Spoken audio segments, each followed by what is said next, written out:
হ্যাঁ, বিসমিল্লাহির রহমানির রহিম। সুপ্রিয় শিক্ষার্থীবৃন্দ, আশা করি সকলে ভালো আছো। আজ আমি উচ্চতর গণিত তৃতীয় পত্রের ষষ্ঠ অধ্যায় কণিক সম্পর্কে আলোচনা করব। একটা গুরুত্বপূর্ণ অধ্যায়।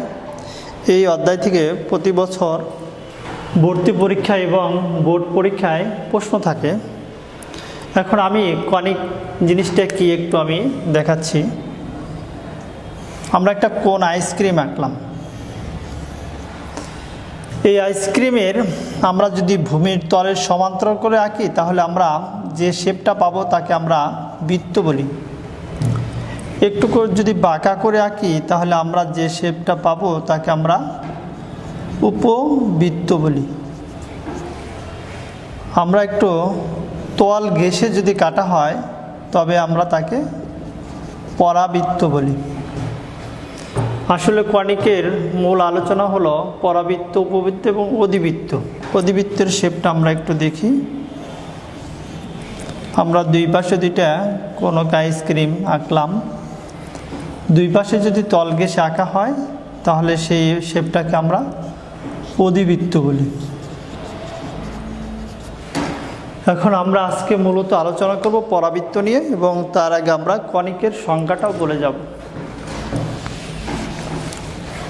কিছু গুরুত্বপূর্ণ বিষয় হলো, কণিকে একটা নির্দিষ্ট বিন্দু আছে, একটি নির্দিষ্ট বিন্দু।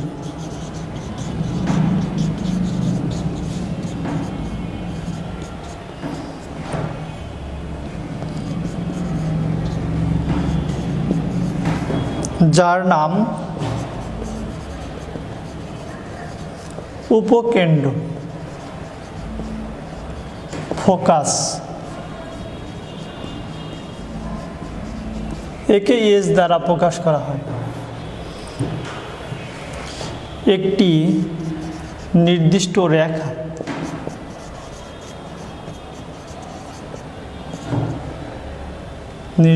রেখা যার নাম নিয়ামক রেখা অবলিক দ্বিকাক্ষ রেখা।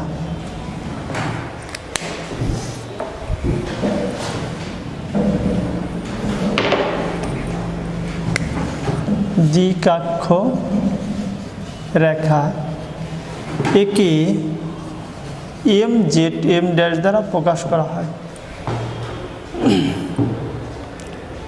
একটি নির্দিষ্ট বিন্দু যার নাম উপকেন্দ্র, ফোকাস, একটি নির্দিষ্ট রেখা যার নাম নিয়ামক রেখা। আর কণিকের একটা ধ্রুবক আছে। কণিকের একটি ধ্রুবক আছে যার নাম উৎকেন্দ্রিকতা বা উৎকেন্দ্রতা বা বিকেন্দ্রিকতা। উৎকেন্দ্রিকতা একে ই দ্বারা প্রকাশ করা হয়। এই ই এর মান ভিন্নতার কারণে বিভিন্ন আকার ধারণ করে। ই যদি 0 হয় আমাদের আলোচনার বিষয় না। ই যদি 0 হলে বৃত্ত হবে, কণিক বৃত্ত হবে। ই ইকুয়াল টু 1 হলে পরাবৃত্ত হবে। 0 থেকে 1 এর মাঝে হলে উপবৃত্ত হবে। ই এর মান 1 এর থেকে বড় হলে অধিবৃত্ত হবে। আমি আবার একটু আলোচনা করছি। কণিকের কিছু গুরুত্বপূর্ণ বিষয় হলো, একটি নির্দিষ্ট বিন্দু যার নাম উপকেন্দ্র, ফোকাস, নাভিও বলে এস দ্বারা প্রকাশ করা হয়। একটি নির্দিষ্ট রেখা নিয়ামক রেখা, দ্বিকাক্ষ রেখা, একে এম জেড এম ড্যাশ দ্বারা প্রকাশ করা হয়। কণিকের একটি ধ্রুবক আছে যার নাম উৎকেন্দ্রিকতা বা উৎকেন্দ্রতা, বিকেন্দ্রিকতা, একে ই দ্বারা প্রকাশ করা হয়, ছোট হাতের ই। এই ই এর বিভিন্নতার কারণে বিভিন্ন আকার ধারণ করে। ই যদি 0 হয় বৃত্ত হবে, ই ইকুয়াল 1 হলে পরাবৃত্ত, 0 থেকে 1 এর মাঝে হলে উপবৃত্ত, 1 এর থেকে বড় হলে অধিবৃত্ত। মূলত আমাদের আলোচনা হলো আজ পরাবৃত্ত নিয়ে।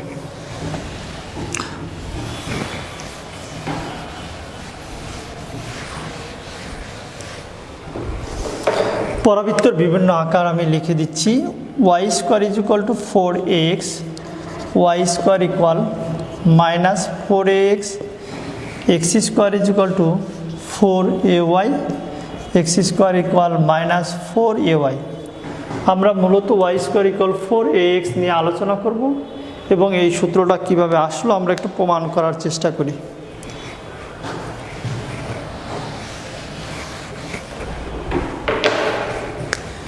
ওয়াই স্কোয়ার ইকুয়াল 4ax চিত্র আঁকার চেষ্টা করি। অক্ষ আমরা এক্স অক্ষ, শীর্ষবিন্দু একে বলি আমরা 0 0। আমরা এখানে একটা মান বসাবো, এর মান যদি ফিক্সড একটা মান বলি 1 বলি, তাহলে আমাদের y square is equal to দাঁড়াবে হলো 4x। এখন আমরা x এর মান যদি 0 বসাই, y এর মানও 0, অর্থাৎ 0 0 মান পাবো। এবার x এর মান যদি আমরা 1 বসাই, y এর মান পাবো প্লাস মাইনাস 2। x এর মান যদি আমরা 1 বসাই, y এর মান পাবো প্লাস মাইনাস 2। x এর মান যদি 2 বসাই, তাহলে আমরা 8 পাবো, y এর মান পাবো প্লাস মাইনাস √8, প্রায় 3 এর কাছাকাছি। 2 বসাইলে প্রায় আমরা 3 এর কাছাকাছি পাবো। এবার যদি আমরা 4 বসাই, 16 পাবো, তাহলে আমরা y এর মান পাবো প্লাস মাইনাস 4। তাহলে x এর মান 4 এর জন্য আমরা +4 -4 এভাবে মান পেতে থাকবো। অর্থাৎ আমাদের x এর মান কোনো নেগেটিভ মান বসানো যাবে না। তাহলে আমরা আকারটা ধারণ করবে, এরকম আকারটা ধারণ করবে। এটাই হলো আমাদের পরাবৃত্তের আকার। এই শীর্ষবিন্দু থেকে একটা নির্দিষ্ট বিন্দু হলো উপকেন্দ্র বলি। এখানে একটা ধ্রুব এ আছে, তাহলে আমরা একটা সংখ্যা আছে এ, ধরে নিলাম x অক্ষ বরাবর এ দূরত্ব গেছে, আর x অক্ষের উপরে y এর মান 0। তাহলে এই এস বিন্দুর মান হলো a, 0। এই শীর্ষবিন্দু থেকে উপকেন্দ্র পর্যন্ত যে দূরত্ব, ঠিক ততটুকু পিছনে একটা রেখা থাকে, তার নাম হলো নিয়ামক রেখা, যাকে আমরা বলে আসছি m ড্যাশ দ্বারা প্রকাশ করি। যেহেতু এস বিন্দুর স্থানাঙ্ক a, 0, তাহলে আমরা জেড বিন্দুর স্থানাঙ্ক পাবো -a, 0 পাবো, কারণ এখান থেকে এ দূরত্ব, তাহলে এইদিকে -a দূরত্ব, আর x অক্ষের উপরে y এর মান 0।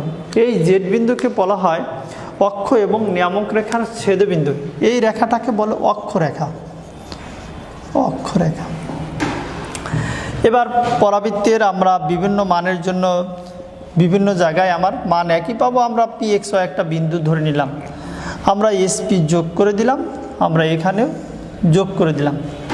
এখন আমরা কণিকের সংজ্ঞায় আসি।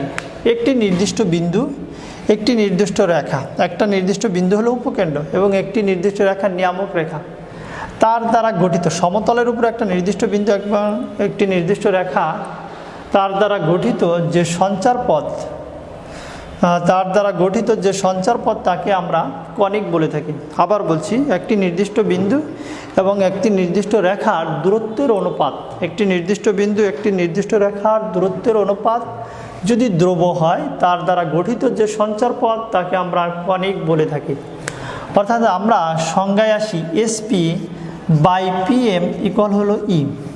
পরাবৃত্তের ক্ষেত্রে E এর মানটা হলো 1, SP/PM অর্থাৎ ইকুয়াল আমরা 1 পাবো। তাহলে SP ইকুয়াল টু আমরা PM পেলাম। এখান থেকে আমরা সমীকরণটা তৈরি করার চেষ্টা করব। এবার আমরা এই বিন্দুটা এখানে না নিয়ে এস বিন্দুটা এখানে নিলাম, এস বিন্দুটা সুবিধা করার জন্য একটু।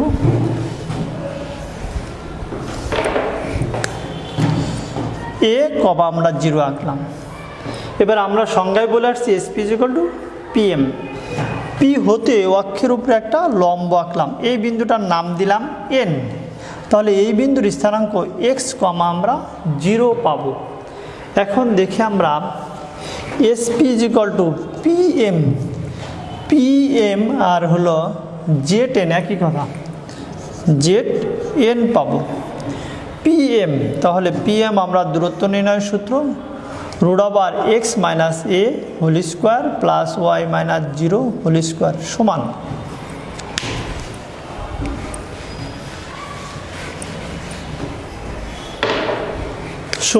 ZN হলো √x + a whole square plus 0 - 0 whole square.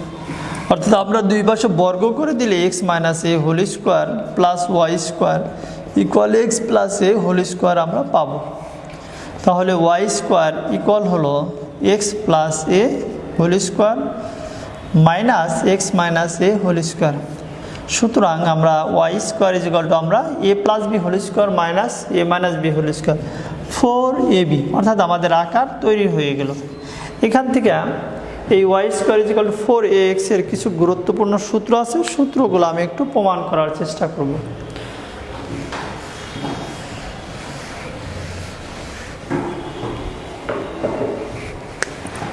Y square equal 4ax। আমরা শুরুতে একটা জিনিস শীর্ষবিন্দু, একে বলছিলাম শীর্ষবিন্দু, শীর্ষবিন্দুর স্থানাঙ্ক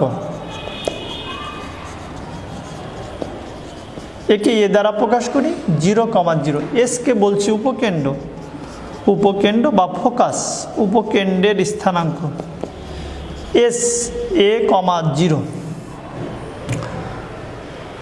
এখন আমরা এটাকে বলছি নিয়ামক রেখা এম জেড এম ড্যাশ, নিয়ামক রেখার সমীকরণ। এই রেখাটা ওয়াই অক্ষের সমান্তরাল রেখা, তাহলে ওয়াই অক্ষের সমান্তরাল হলে এক্স ইকুয়াল হয়, আর এক্স অক্ষের সমান্তরাল হলে ওয়াই ইকুয়াল হয়। যেহেতু ওয়াই অক্ষের সমান্তরাল অর্থাৎ এক্স ইকুয়াল, আমাদের এখানে দেখতে হবে এক্সের ভ্যালু কত। এক্সের ভ্যালু হলো -a, অর্থাৎ নিয়ামক রেখার সমীকরণ এক্স ইকুয়াল -a। এবার আমরা আসি উপকেন্দ্রিক লম্বের সমীকরণ, উপকেন্দ্রিক লম্বের সমীকরণ। উপকেন্দ্রে যে অঙ্কিত লম্ব তাকে আমরা উপকেন্দ্রিক লম্ব বলি। উপকেন্দ্রিক লম্বের সমীকরণটা হলো ওয়াই অক্ষের সমান্তরাল, তাহলে আমাদের ভ্যালু হবে এক্স ইকুয়াল এ, এক্স ইকুয়াল এ ওখানে আছে আমাদের, তাহলে এক্স ইকুয়াল এ হবে। অক্ষরেখার সমীকরণ, অক্ষরেখার সমীকরণ, অক্ষরেখাটা হলো এটা, তাহলে অক্ষরেখাটা হলো এক্স অক্ষের সমান্তরাল, তাহলে আমাদের ওয়াই ইকুয়াল হবে, ওয়াই ইকুয়াল সমস্ত বিন্দুতে আমাদের 0, অর্থাৎ ওয়াই ইকুয়াল আমরা 0 পাবো। এবার আসি আমরা উপকেন্দ্রিক লম্বের দৈর্ঘ্য, এই অংশটাকে বলি উপকেন্দ্রিক লম্বের দৈর্ঘ্য। আমরা এই মান বের করার একটু চেষ্টা করব। চিত্রটা একটু মুছে দিচ্ছি।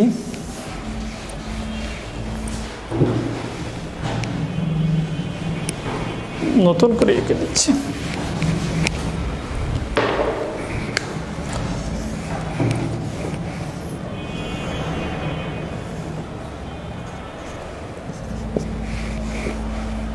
এটাকে বলি আমরা উপকেন্দ্রিক লম্বের দৈর্ঘ্য। এটা এল বিন্দু ধরে নিলাম, এটা এল ড্যাশ ধরে নিলাম। আমাদের এই বিন্দুর স্থানাঙ্ক ছিল a,0। এই চিত্রের ইকুয়েশন ছিল ওয়াই স্কোয়ার ইকুয়াল 4ax। আমরা এক্সের মান এ জানি, কিন্তু এই বিন্দুতে ওয়াইয়ের মানটা জানি না।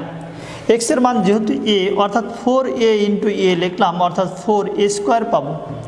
সুতরাং ওয়াইয়ের মান পাবো ±2a। তাহলে এখান থেকে আমরা পাচ্ছি এল বিন্দুর মানটা পাচ্ছি হলো a,2a, এটা পজিটিভ যেহেতু, আর এটা পাচ্ছি a,-2a। এই এল ড্যাশকে বলি আমরা উপকেন্দ্রিক লম্বের দৈর্ঘ্য। আমরা মুছে দিলাম।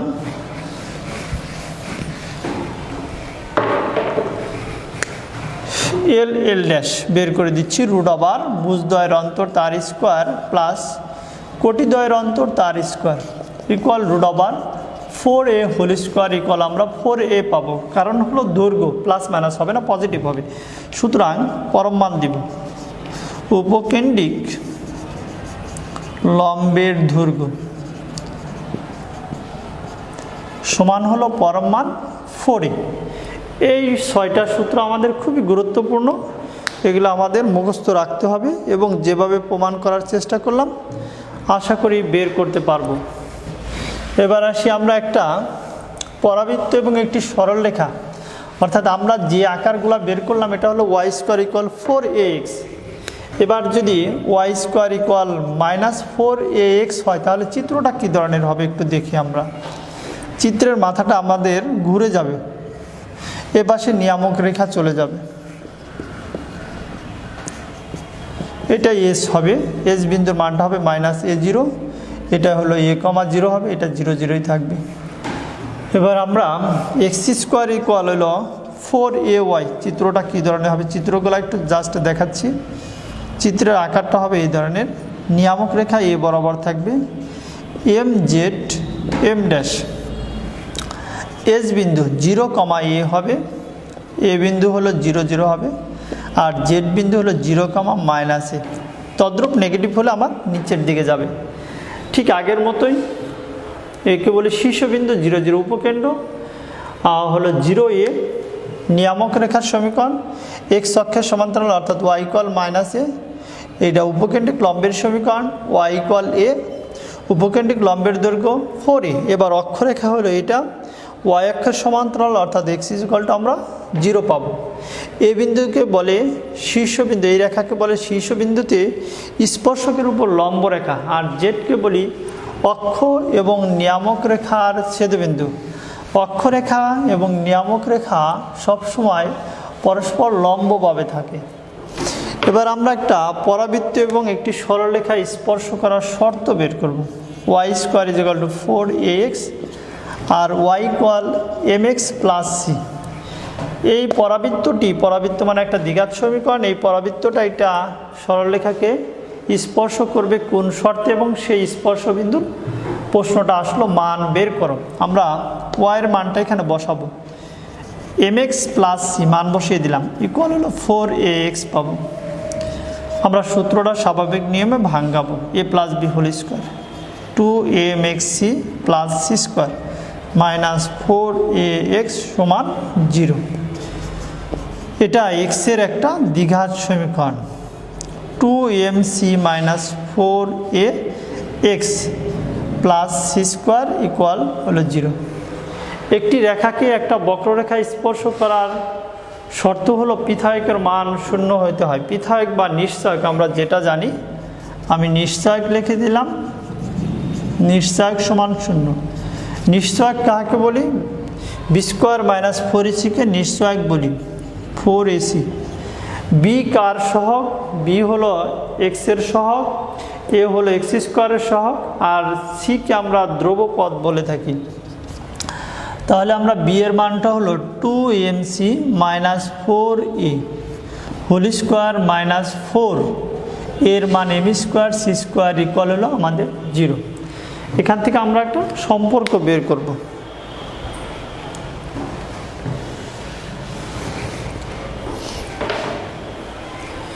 তাহলে আমরা 2 কমন নিলাম, থাকে হলো 2 কমন নিলে বের করে নিয়ে আসলে, আচ্ছা সেকেন্ড ব্র্যাকেট দিয়ে লিখে দিচ্ছি mc - 2a whole square equal to 4m² c² = 0। 2 4 হিসাবে বের হবে m² c² - 4amc + 4a² -4m² c² = 0। 4 common যাবে, কমন গিয়ে কাটা যাবে, থাকবে হলো m² c² -4amc + 4a² -m² c² আমরা 0 পাবো, অর্থাৎ 4 কমন নিয়ে কেটে দিয়েছি। এবার কিছু অংশ কাটাকাটি যাবে, প্রথম অংশ এবং শেষের অংশ বাকি থাকে 4amc + 4a² = 0। 4a কমন যায়, -mc + a = 0, অর্থাৎ -mc + a = 0। সুতরাং a = mc। এটাই একটা সরলরেখাকে একটা পরাবৃত্ত স্পর্শ করার শর্ত, a = mc। এখান থেকে প্রশ্ন আসলো স্পর্শ বিন্দুর স্থানাঙ্ক বের করো। এই অংশ থেকে আমরা c = a/m লিখতে পারি। এই মানটা আমরা এখানে বসিয়ে আমরা x এবং y এর মানটা বের করার চেষ্টা করব।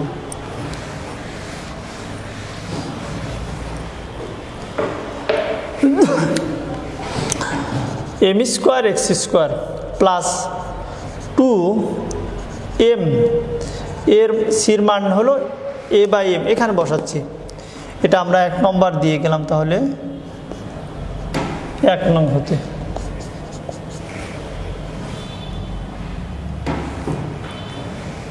-4a × x প্লাস সির মান হলো a/m, অর্থাৎ a² / m² = 0। তাহলে আমরা m² x² প্লাস, এখানে m আর m কাটা যাবে, থাকবে হলো 2a - 4a x plus a square by m square সমান 0। এখানে আমরা পাবো m square x square minus 2ax plus a square by m square equal 0, অর্থাৎ m x minus a by m whole square লিখতে পারি। সূত্র ভাঙ্গালে আমরা এটাই পাবো। এখান থেকে আমরা m x minus a by m সমান 0 লিখতে পারি। এম এক্স সমান এ বাই এম, সুতরাং x is equal to a by m square, অর্থাৎ এক্সের মান আমরা এ বাই এম স্কোয়ার পেলাম।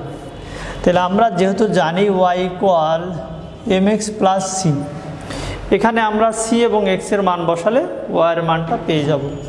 তাহলে এম লিখলাম a by m square plus a by m, কাটাকাটি করলে এ বাই এম পাবো প্লাস এ বাই এম, অর্থাৎ 2a বাই এম। তাহলে আমাদের সুতরাং স্পর্শ বিন্দু হলো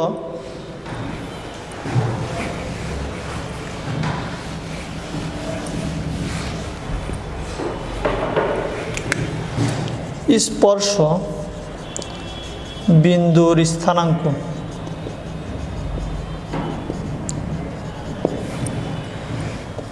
এ by m square comma 2a by M.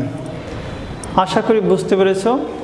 শর্ত ছিল এ ইকুয়াল এম সি, আর স্পর্শ বিন্দুর স্থানাঙ্ক ছিল a by m square comma 2a by M.